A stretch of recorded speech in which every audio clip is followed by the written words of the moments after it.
Operación fallida. Saboteadores extranjeros cayeron antes de invadir Rusia. ¿Tenían algo que ver con Estados Unidos? En la provincia rusa de Briansk, un intento de incursión se saldó con la eliminación de varios saboteadores cuyas pertenencias y tatuajes los vinculaban a las fuerzas especiales de Estados Unidos. Veamos el siguiente reporte. Invadir Rusia y no vivieron para contarlo. Lo que se escuchará a continuación pasó en la provincia rusa de Briansk, donde un grupo de saboteadores extranjeros intentaba desafiar la frontera de la Federación Rusa. Aquellos que creían que la frontera rusa era permeable, que podían entrar sin ser detectados, pronto descubrieron cuán equivocados estaban. Las fuerzas de seguridad rusas, entrenadas para detectar cualquier señal de infiltración, reaccionaron con la misma eficiencia y contundencia que los ha caracterizado desde los tiempos más oscuros de la Guerra Fría. Sin margen para la duda, se lanzaron hacia la acción, moviéndose con la celeridad de un rápido disparo en una operación que no daría lugar a fallos. El Servicio Federal de Seguridad de Rusia informó que el intento de incursión tuvo lugar en el último fin de semana. Todo comenzó cuando los monitores detectaron una actividad sospechosa cerca de la línea fronteriza, en una región conocida por ser terreno de conflicto constante y objetivos militares.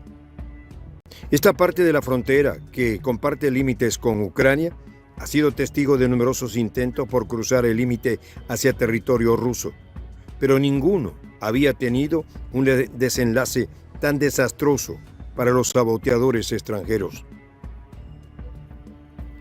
De inmediato, las tropas rusas activaron protocolos de defensa fronteriza, desplegando fuerzas terrestres y aeronaves para interceptar el grupo que se desplazaba con sigilo. El enfrentamiento fue rápido, pero brutal. 4 de los saboteadores fueron abatidos casi al instante. El FSB explicó cómo el resto del grupo intentó retirarse, pero no logró avanzar mucho antes de ser alcanzado por misiles de artillería que silbaron desde lo alto, destruyendo su esperanza de escape. Los proyectiles alcanzaron el terreno con una precisión letal, demostrando una vez más la capacidad del armamento ruso para lidiar con amenazas de esta índole. Los misiles desplegados con intención fulminante parecían surgir de una maquinación impecable, capaz de demoler cualquier intento de sabotaje con una certeza aterradora. ¿Qué tal, amigos de Prensa Alternativa? Un gusto saludarles. De inmediato vamos a comenzar con este reporte. Virginia, ¿cómo te encuentras hoy? Hola, Mirelvis, un gusto saludarte de nuevo y a toda nuestra audiencia de Prensa Alternativa. Pues sí, miren lo siguiente. Es importante destacar que desde el comienzo de la guerra en Ucrania, el gobierno de Kiev ha recurrido a la contratación de mercenarios de diversos países, con cifras que rondan hasta los 12.000 mercenarios de 84 países distintos. Pues sí, desde los primeros meses del conflicto bélico, el Ministerio de Defensa ruso se ha encargado pues de documentar y ha reportado la llegada masiva de estos combatientes, en su mayoría reclutados durante marzo y abril de 2022. Pues según sus informes, en este sentido, pues no, el Ministerio de Defensa dijo que más de 2.600 estos mercenarios provienen de Polonia, mientras que Estados Unidos y Canadá han aportado más de 900 combatientes de estos. Pues además, el Reino Unido, Rumania, Georgia, Croacia, y Francia figuran entre los países de origen de estos grupos, así como otras zonas con conflictos previos como Siria. Esto representa, sin duda, una clara señal de la participación extranjera en el conflicto y pone de relieve la estrategia de Ucrania de recurrir a fuerzas externas con el objetivo de enfrentar a Rusia en el campo de batalla. Y además Estados Unidos ha tenido un papel crucial, no solo como origen de estos grupos mercenarios, sino también en el respaldo que brinda a través de empresas militares privadas que apoyan la capacitación y el suministro a las fuerzas ucranianas. Se trata de una estrategia conocida estadounidense que se ha repetido en conflictos anteriores, como los de Afganistán y Irak. Pues estas empresas militares privadas operan bajo un esquema de contratación de mercenarios y apoyo a las fuerzas locales y han intensificado su participación en Ucrania a medida que el interés europeo ha disminuido, especialmente entre combatientes polacos y británicos. Pues así es, Mirelis, ya vemos que esto no es nada nuevo. Así es. Sí, fíjense una cosa, ¿no? Este incidente no es un hecho aislado, sino es parte de un patrón que viene ejecutando la OTAN, proporcionando pues estos mercenarios en operaciones encubiertas que buscan debilitar a las fuerzas rusas. Pero bueno, se han encontrado con unas fuerzas armadas robustas que han eliminado cualquier intento de estos mercenarios por cambiar en algo los resultados del conflicto. Rusia ha utilizado capacidad de respuesta rápida y su vasta experiencia en operaciones de inteligencia para poder aniquilar a estos invasores. La intervención de terceros países en este conflicto refleja una estrategia más grande que ejecuta la OTAN y sus aliados para ampliar o tratar de ampliar su influencia en Europa del Este. Por supuesto, con el objetivo de desestabilizar a Rusia desde adentro. Y esto no es solo una amenaza de seguridad nacional para Rusia, sino también es un desafío a la estabilidad regional. Y en este contexto, pues Rusia, por supuesto, va a accionar con todo lo que tiene, ¿no?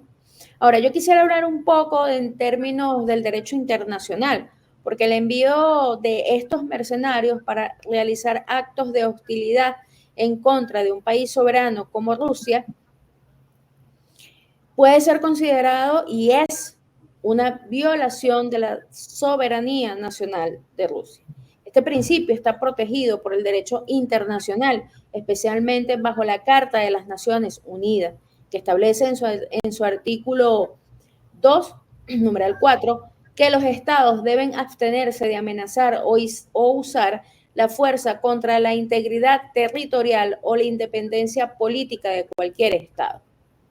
Evidentemente, pues la OTAN en el ámbito del derecho internacional hace lo que quiere y pues nadie le pone el cascabel al gato, como se dice en Latinoamérica, pero pues estas naciones que han enviado estos mercenarios pueden ser responsabilizadas por Rusia por estas acciones.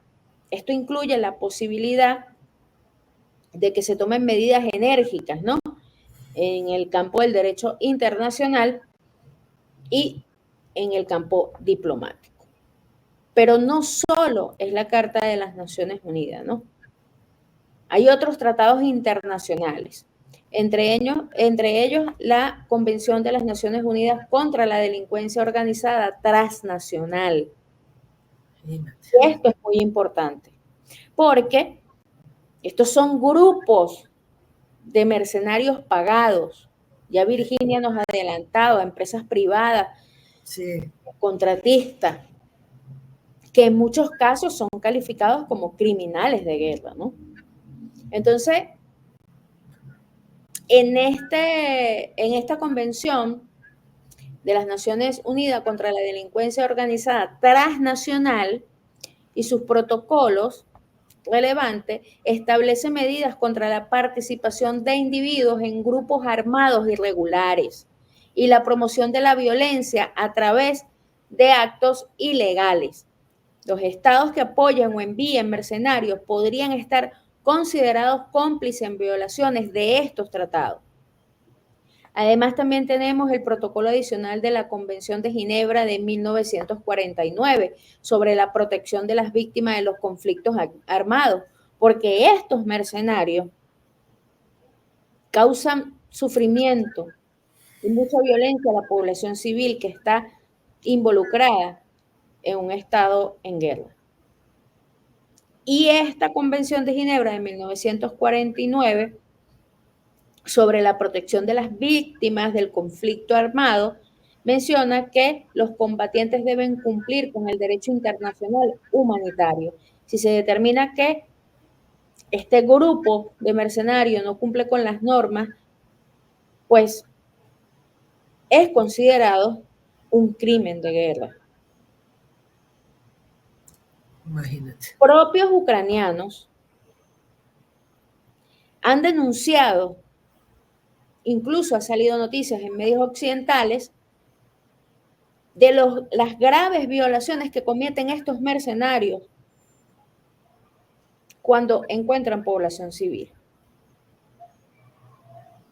Además, directamente los soldados a sueldos pagados cometen actos calificados en el derecho internacional como actos terroristas. Entonces, si estos actos perpetrados por estos mercenarios están en este calificativo, enfrentan acusaciones sobre este tipo. Y la Convención Internacional para la Represión del Financiamiento del Terrorismo y otras convenciones internacionales están allí para sancionar a los estados que apoyen a estos actores, a estos delincuentes transnacionales. Y pudiese haber sanciones internacionales muy duras por esta situación. Ahora yo quiero que vean algo, amigos de Prensa Alternativa, ya para pasar a la segunda parte del reporte, y quiero traer a colación esta noticia. El jefe del Pentágono permitió la participación de terceros países en el conflicto en Ucrania. Esto está directamente relacionado con este incidente. Porque este señor, jefe del Pentágono, pues autorizó a todos los países que quieran involucrarse en el conflicto en Ucrania.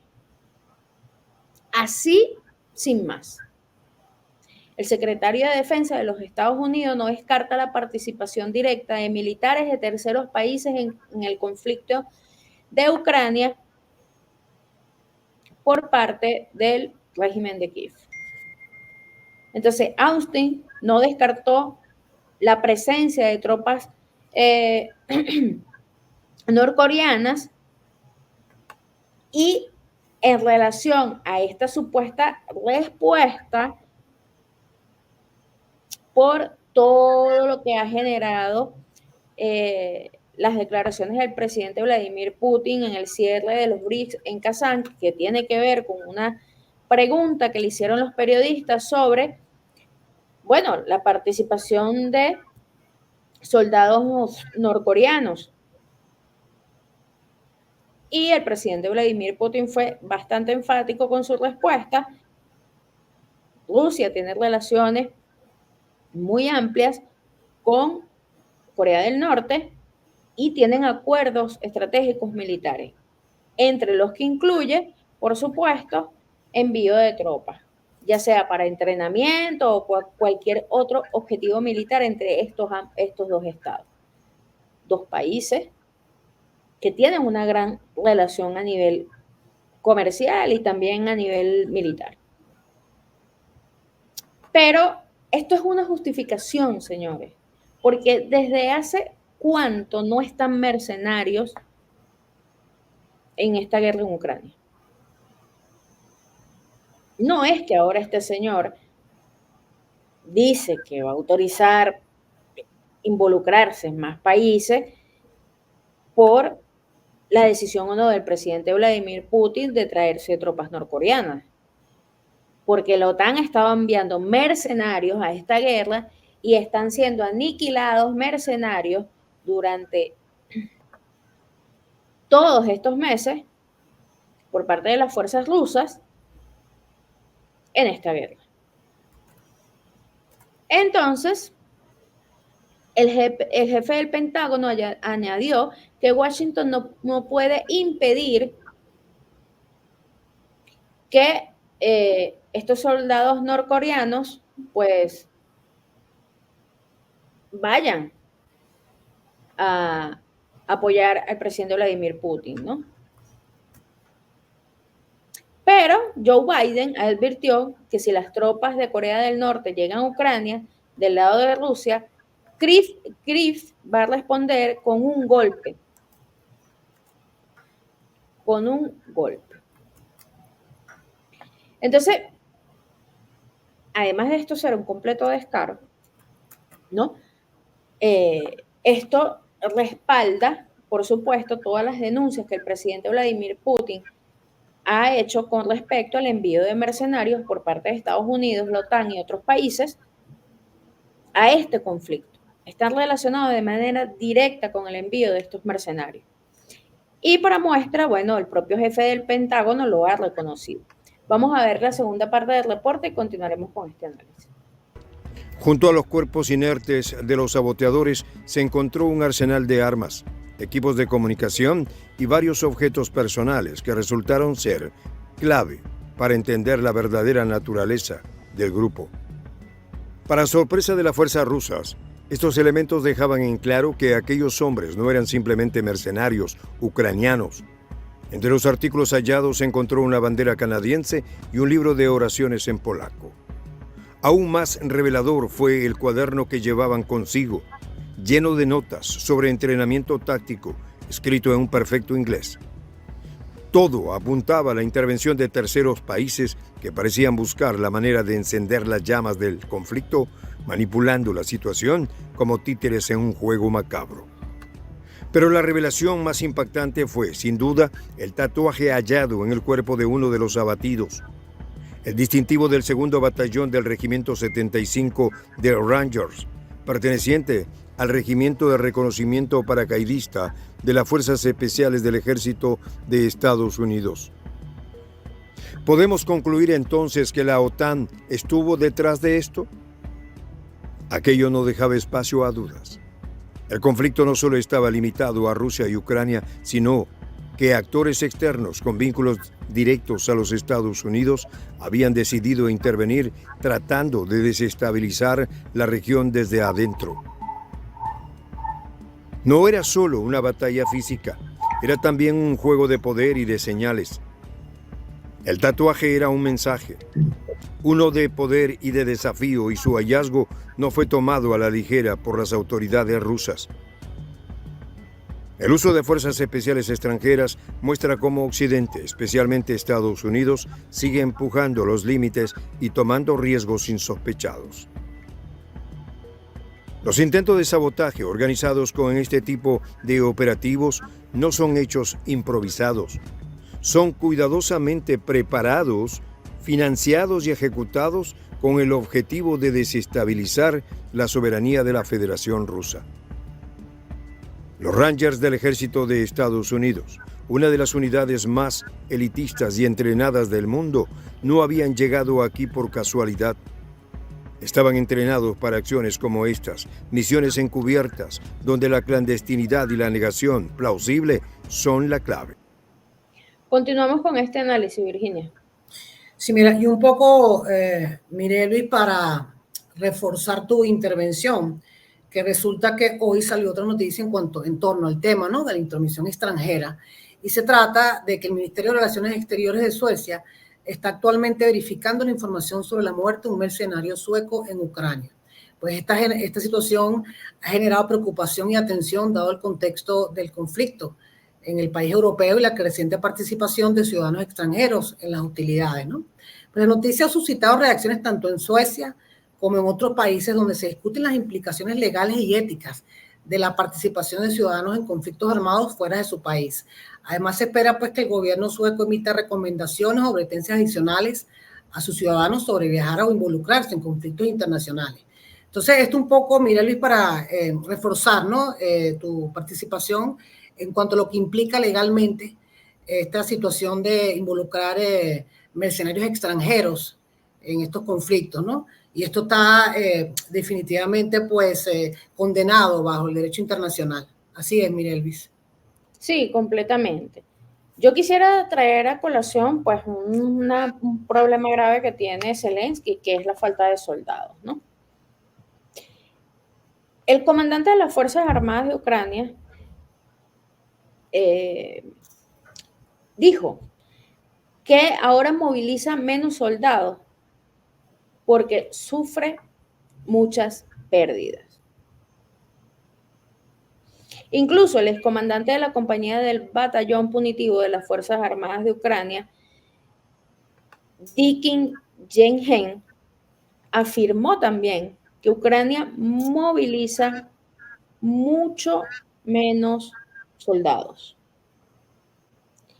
Incluso moviliza menos que el número de pérdidas sanitarias.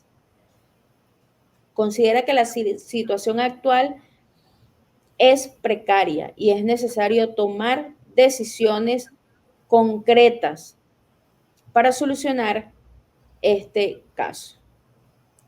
Además, pide el excomandante de la compañía que deberían establecerse límites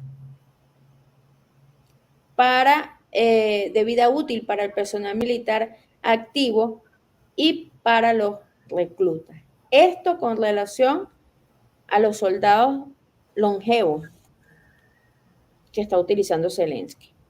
Entonces tienen un grave problema las Fuerzas Armadas ucranianas con el personal militar por las grandes pérdidas que sufren todos los días. Hablábamos hace pocos días de la cantidad de soldados que nada más en la región de Kursk son eliminados. En el contexto general de toda la guerra, Ucrania ha mermado de manera significativa su ejército. Por lo tanto, el uso de estos mercenarios es urgente para Zelensky. Es muy urgente para Zelensky que Occidente siga enviando mercenarios para mantener activo el conflicto. Y fíjense que un político francés comenzó a denunciar la planificación que tiene la Unión Europea al respecto. Florian Philippot, líder del Partido Patriota, se dirigió a los ciudadanos franceses con unas recientes declaraciones que tienen que ver con Ursula von der Leyen, la jefa de la Comisión Europea. Y esta señora comenzó a hablar el tema de Rusia y Ucrania y salió al paso este político francés. Incluso la propia señora von der Leyen mantuvo una reunión con el nuevo secretario general de la OTAN, Mark Rutte, en la que hablaron sobre la intensificación de la cooperación de Francia, específicamente, y de la Unión Europea para Ucrania. Recuerden ustedes que hace poco soldados franceses fueron eliminados por las Fuerzas Armadas rusas. Entonces esta señora pues tiene esta reunión con el nuevo secretario general de la OTAN para intensificar todos los planes, ¿no? Al respecto, Philippot cree que esto se hizo para arrastrar directamente a Francia a un conflicto directo con Rusia y subordinarla a los intereses de Estados Unidos para justificar sus acciones, y estoy citándolo textualmente. Úrsula afirma que la escalada de la guerra de Rusia contra Ucrania amenaza la seguridad de Europa y del mundo entero. Y es por eso que esta señora desea intensificar toda la ayuda posible, incluyendo el envío de mercenarios, incluyendo el envío de soldados para entrenamiento a las fuerzas ucranianas. Y este político francés cree que Francia debería abandonar tanto la Unión Europea como la OTAN. Lo escucharon bien. Solicita, exige, pide que Francia abandone tanto la Unión Europea como la OTAN, ya que estas organizaciones violan los intereses nacionales del país y quiere que vayan a guerra. Esto también nos confirma que por un lado hacen el parapeto comunicacional para supuestamente comenzar a hablar de paz, pero por el otro, entonces quieren solucionar los problemas a Zelensky enviando unidades élite, mercenarios y soldados a Ucrania para que de manera directa se involucren en el conflicto. Vamos a ver la última parte de este reporte e inmediatamente hacemos las consideraciones finales. Sin embargo, lo que no habían anticipado era la capacidad de las fuerzas rusas para responder con una contundencia demoledora. En su retirada desesperada, estos saboteadores sufrieron el impacto no solo de artillería, sino también de la tenacidad rusa. Esa fuerza intangible que se forjó a lo largo de décadas de conflictos.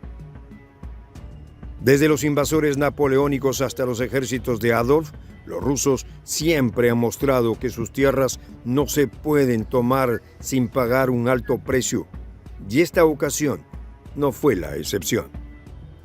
No se trató solo de la tecnología de punta en forma de misiles y artillería, sino del espíritu de las fuerzas de defensa, la misma convicción que durante la Gran Guerra Patria los llevó a resistir hasta lo imposible. El libro de oraciones en polaco también revela mucho sobre la composición del grupo y el alcance del intento de saboteo. Con polacos involucrados, la sombra de una confabulación internacional se hace aún más evidente. El uso de distintos elementos, cada uno representando a una nación aliada con intereses en la desestabilización de Rusia, sugiere que esta operación no fue una simple incursión, sino parte de una estrategia más amplia, dirigida a debilitar al enemigo. La presencia de objetos personales, como la bandera canadiense, no hacía más que reforzar la idea de que muchos países occidentales estaban poniendo sus fichas sobre la mesa tratando de medir fuerzas con Rusia en su propio territorio. Este incidente es para Occidente un fracaso colosal. La imagen de saboteadores eliminados, expuestos con todas sus insignias y sus pertenencias que delataban su origen extranjero, es una clara señal de la incapacidad de sus estrategias para socavar la seguridad rusa. Es evidente que Estados Unidos, con todo su poderío militar y su vasta experiencia en operaciones encubiertas, subestimó la capacidad de respuesta del FSB y del ejército ruso. Y en su afán por infiltrar la frontera, no solo fallaron, sino que también dejaron evidencia irrefutable de su implicación. Cada vez que se encuentran pruebas como estas, el impacto resuena más allá de los campos de batalla. En los pasillos del poder de Moscú, este tipo de incidentes alimenta la narrativa de la resistencia contra la intromisión occidental, consolidando el argumento de que Rusia está siendo atacada desde todos los ángulos, no solo por Ucrania, sino por una coalición occidental decidida a destruir su estabilidad. La operación fallida del último fin de semana no fue simplemente un intento de sabotaje. Fue un ataque directo a la soberanía rusa, una declaración de hostilidad que se encontró con una respuesta aplastante. La lección es clara. Quien intente cruzar la frontera rusa sin ser invitado se enfrentará a una respuesta implacable. Una respuesta que, como demostraron los eventos de esta noche, puede ser tan decisiva como letal. Consideraciones finales, Virginia, ¿qué nos tienes para este bloque? Sí, yo quisiera comentar en este bloque el tema de las reacciones de la comunidad internacional ante la alianza de Norcorea con Rusia, ¿no? Y sobre el tema de cómo Rusia protege su soberanía. Y en cuanto a este último punto, pues hoy salió uno de los principales medios estatales rusos que el representante permanente de Rusia ante la ONU resaltó que entre Rusia y Corea del Norte existe una cooperación militar legítima y estratégica ajustado a derecho. Es así que el representante permanente de Rusia fue claro en su declaración cuando dijo lo siguiente: la cooperación militar entre Rusia y Corea del Norte cumple con las normas internacionales. Rusia, al igual que cualquier otra nación soberana, tiene derecho a definir su red de aliados y a participar en acuerdos que fortalezcan su seguridad y desarrollo, especialmente en tiempos donde enfrenta presión y sanciones de Occidente. Pues esta relación con Corea del Norte busca construir un lazo estratégico en un contexto global tenso donde las naciones de Asia juegan un rol cada vez más importante en la esfera militar y económica. Rusia continúa fortaleciendo sus relaciones con aliados claves en Asia y su reciente cooperación con Corea del Norte es un ejemplo de esta estrategia. Pues asimismo lo dijo un representante permanente de Rusia ante la ONU. Y es que desde julio del 2023, Corea del Norte ha enviado aproximadamente 6.700 contenedores con millones de proyectiles a Rusia para apoyar su campaña militar en Ucrania. Estas municiones incluyen proyectiles de artillería que son esenciales para la repotenciación bélica rusa. Además, la alianza estratégica militar entre ambas naciones incluye transferencia tecnológica, es decir, Corea del Norte está buscando tecnología militar de Rusia, lo que podría incluir mejoras en sus capacidades de misiles y satélites.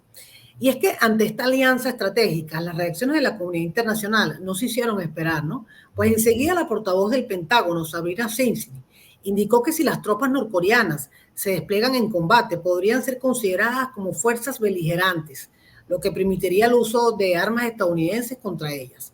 Además, el secretario de la OTAN, también como lo dije en el informe del día de ayer, pues se calificó el envío de tropas norcoreanas como una peligrosa expansión de la guerra de Rusia, subrayando que esta cooperación militar es una amenaza para la seguridad euroatlántica e incluso para las regiones del Índico-Pacífico. También funcionarios estadounidenses han advertido que aumentarán las sanciones a Corea del Norte si continúa proporcionando armas a Rusia para su uso en Ucrania. Y además hasta Finlandia advirtió a China, el día de hoy también salió publicada esta noticia, pues sobre las consecuencias de seguir el ejemplo de Corea del Norte al enviar tropas a Rusia, cuando le dijo que eso pudiese complicar las relaciones con Europa del Este, ¿no? Y además la ministra de Exteriores de Finlandia también enfatizó que cualquier apoyo militar a Rusia sería visto como una provocación y podría tener repercusiones significativas en la región. Es decir, Occidente está desesperado con este tema, ¿no? Al tiempo que observan con preocupación esta alianza, mientras que pues Rusia sigue comprometida en construir un frente resistente, defendiendo su autonomía y alineándose con naciones que comparten su enfoque geopolítico para un nuevo mundo multipolar. Así es, Mirelvis. Sí, completamente de acuerdo contigo, Virginia. Pero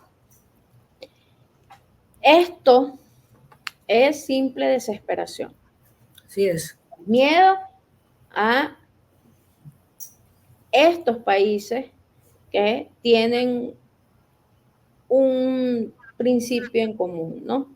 Y es luchar contra la injerencia estadounidense, contra el imperialismo y contra este orden mundial que intenta socavar la estabilidad de las regiones. Fíjense una cosa, estamos hablando de términos legales, lo que implica este incidente donde Rusia elimina a estos mercenarios. Pero la doble moral de Occidente es tal que fíjense cómo reaccionan ellos ante la posibilidad de que norcoreanos lleguen a la región de Kursk. Pero, insisto yo, ellos envían mercenarios, soldados, entrenadores constantemente. Y para muestra un botón, el día de hoy salió una noticia donde instructores de 8 países de la OTAN entrenan a las Fuerzas Armadas de Ucrania en campos de entrenamiento en Reino Unido. Una nueva noticia que, pues, respalda ya todas las denuncias del presidente Vladimir Putin, demuestra la doble moral occidental, incluso esta noticia la dio a conocer un soldado capturado de la 113 Brigada Separada de Defensa Territorial de las Fuerzas Armadas de Ucrania. Estoy hablando del soldado Alexander Luyanov. Dijo que los instructores militares de al menos 8 países de la OTAN están entrenando con personal militar ucraniano en los campos de entrenamiento de Reino Unido. El soldado añadió que anteriormente había recibido entrenamiento en uno de los polígonos con instructores de la OTAN. Según sus palabras, fueron entrenados por instructores de Finlandia, Gran Bretaña y Rumania, así como especialistas que acompañaron a estos grupos. Incluso un video proporcionado por los servicios de inteligencia rusos muestran a los soldados ucranianos abandonando el campo de entrenamiento después de completar un curso con estos instructores de la OTAN. Entonces, increíble. Tienen un escándalo, Virginia, un escándalo, sí, una desesperación por la posibilidad de que soldados norcoreanos lleguen a la región de Kursk en una especie de entrenamiento, de fogueo en campo de batalla, y están enloquecidos con esta posibilidad. Pero la doble moral, el doble rasero de Occidente, pues y con todo el descaro, con todo el tupé, envían mercenarios, envían instructores, envían armas, se meten directamente en este conflicto, violando el derecho internacional, tratando de socavar la soberanía de un Estado como lo es Rusia, y exigen, me tienen el tupé de exigirle a los otros países, exigirle a China. ¿Qué le van a exigir a China? Sí, imagínate. Que esto es insólito. ¿Qué le puede exigir la OTAN a China? Así están las cosas, amigos de Prensa Alternativa.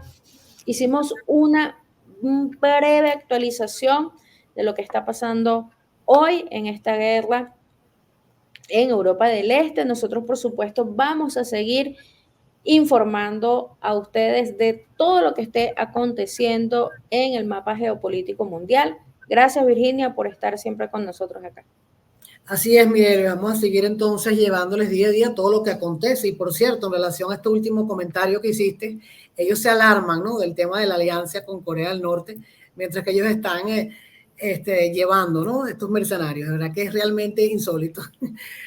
Completamente, Virginia. A ustedes, amigos de Prensa Alternativa, de verdad, gracias por acompañarnos. Los leemos en los comentarios. La invitación siempre para que sean parte de nuestra comunidad y se mantengan informados de todo lo que esté pasando en el mundo. Yo soy Mireille Gutiérrez y será hasta una próxima oportunidad.